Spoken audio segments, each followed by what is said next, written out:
Good evening. I thought I would try to discuss race a little bit, and it was triggered by watching a little bit of American Renaissance videos. Um, Growing up, I was exposed to three models of race. Right. So in Kenya, basically the blacks who are organized around tribes. You have the whites who are mostly Anglos and some Germans, and you have the yellow who are mostly Indians and one or two Japanese. Yeah. But then there's also this Sunday school song, right, where children were described as races of red, yellow, black, and white, which is quite odd. And then you're exposed to South Africans when they would talk about white, black, Asian, and colored. So to my developing mind, that was contradictory, right, and it was hard to make sense of as to why we would have different race theories. Yet again, in those this encyclopedia, the New Joy of Knowledge, where it presented that there was only one race, the human race, right? But then there was also this other knowledge encyclopedia, of which it posited four races, who are Caucasoids, Negroid, Mongoloid, and Australoid. Right. And so it, in my mind, it was quite hard to understand what race is. Right. On one end, you could easily identify some people that, hey, this person is white, this person is black, this person is Asian, but some people would be mixed, right? But then sometimes those mixed should be considered different race. It was quite hard to wrap my mind around it. Yeah. Basically, sometimes identifying the race of a person was easy and obvious, but at times there were these odd exceptions, and they didn't seem to have this one clear theory, right, as to what race is. Then this now, as I was getting a bit older, I came across this book, One Blood, right? And it was during that time period, like late 2000s, maybe just before the 2010s, right? And there's this book called One Blood. So this period when you have the new atheists debates, right? And the Da Vinci Code was quite big. And I did have a family reason for race skepticism, right? And I was seeing race being exploited for political ends, right? And so there was this, it was on the creation website, yeah. So there was Ken Ham, Dr. Don Burton, and Carl Wieland, and like drawing a distinction between tribal and national groupings versus phenotypic features, right? So I think they're pushing against the phenotypic theory of race. And also at that time I had this La Raza literature, right? When the Latin Americans are disguising themselves as our race, right? And this one blood theory was that there's a common ancestor with all the genetic data of all subsequent populations, right? And the differences between these different population groups would be due to migration, interplaying with the founder's effect, and genetic drift. And mutations are incidental, right? In that it's only a deletion or repetition of a sequence, right? And this theory seems to make more sense to me in that I do have cousins that are mixed race, right? And it was odd to me that somebody would tell me that let's say somebody from Zambia, right, would be more family to me than them, or like some random person from France, right, would be more family to me than them. It felt odd to have family members to be of a different racial grouping, right? And so the solution that I settled upon in my thinking was that blood and marriage is more significant of a phenotype, right? And that pushed me towards race anti-realism. It's because if race was defined by phenotypic features and there are all these exceptions, surely it cannot be a valid category, right? Then roughly at the same time, we signed up for Stormfront out of curiosity, right? And they seem to have a different definition of race, but specifically they think about white, defining white, right? And for them, it was more cultural and geographic rather than biological, right? Or rather, that's the impression I was getting initially. Right? And I could sympathize with the desire to preserve their nation, their culture, and their tradition, right?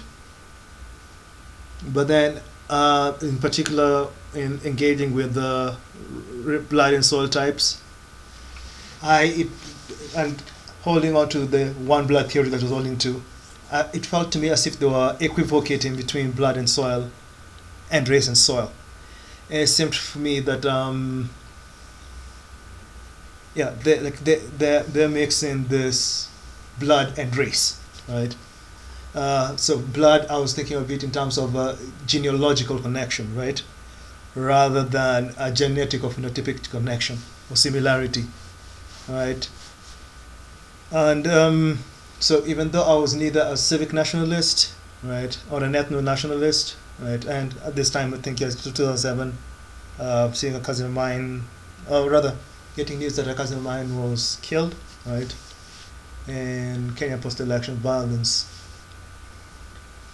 And so at that time I remember there was this big push towards civic nationalism, right, in Kenya, right, and you're also reading and engaging with these ethno-nationalists, and you're somewhat sympathetic to both views, right, and you're seeing these various historical attempts to categorize races as having exceptions and difficulties, right?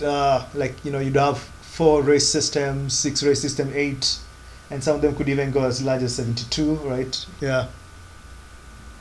And so for me, it felt at that point that it's a fruitless inquiry, right?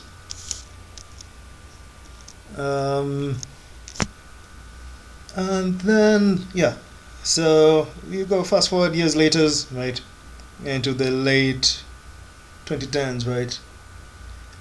That's when I encounter the bell curve, right, the wealth of nations, right?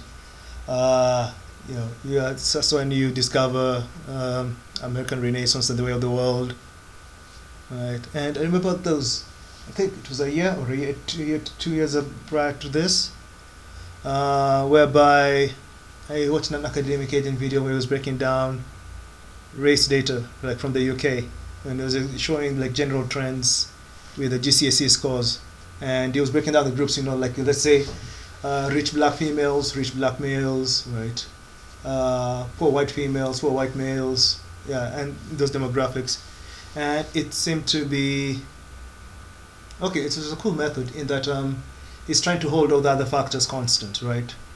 So if you break down the 3 categories of whites and you look at the performances, if it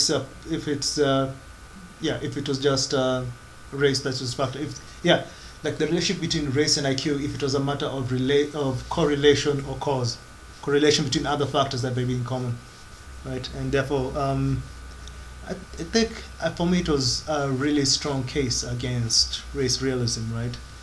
And then then I came across these papers by Sean Spencer, right, whereby he was exploring race as biologically real or as folk wisdom, right?